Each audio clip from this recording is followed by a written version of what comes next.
મોરવાડમાં પણ પહેલગામમાં થયેલા આતંકી હુમલાના વિરોધમાં વેપારીઓએ સ્વયંભૂ પોતાના ધંધા રોજગાર બંધ રાખી બજાર સંપૂર્ણપણે આતંકી હુમલાનો વિરોધ નોંધાવ્યો છે। જમ્મુ કાશ્મીરના પહેલગામમાં આતંકવાદીઓ દ્વારા પર્યટકો ઉપર કરાયેલા હુમલાના વિરોધમાં પંચમહાલ જિલ્લાના મોરવાડના વેપારીઓએ પણ સ્વૈચ્છિક રીતે પોતાના ધંધા રોજગાર બંધ રાખવાનો નિર્ણય લેતા મોરવાડના તમામ બજાર સજ્જડ બંધ જોવા મળ્યા। વેપારીઓએ તમામ બજારો સજ્જડ બંધ રાખી આતંકવાદીઓ દ્વારા કરાયેલા હુમલાની નિંદા કરી હુમલામાં મૃત્યુ પામેલા લોકો માટે દુઃખ વ્યક્ત કરી આતંકવાદીઓ સામે કડક કાર્યવાહી કરવાની માંગણી કરી હતી। કાશ્મીરની અંદર પુલગામની અંદર જે આતંકવાદીએ હુમલો કર્યો તેના માટે અમે બહુ દિલગીર છીએ, દુઃખી છીએ।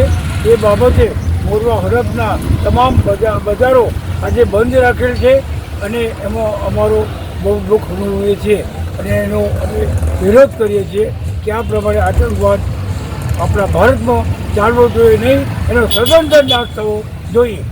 શું નામ તમારું? પરશુરામ ગોર। ઇકબાલ શેખનો રિપોર્ટ, S9 ન્યૂઝ, પંચમહાલ। અમારી તમામ માહિતીથી અપડેટ રહેવા માટે જોડાયેલા રહો S9 ન્યૂઝ સાથે।